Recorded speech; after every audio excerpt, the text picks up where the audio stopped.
মা তুমি এটা কি বলছো? চাপা? এই খুটখুটি বংশের একমাত্র যোগ্য পুত্রবধূ চাপা।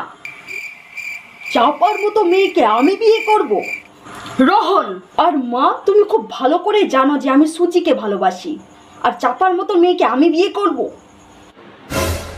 আমি চাপার মায়ের পিস্তুত খুড়তুতো মাসির জ্যাঠতুতো মায়ের পিসির কাকির মেয়েকে আমি কথা দিয়ে রেখেছি।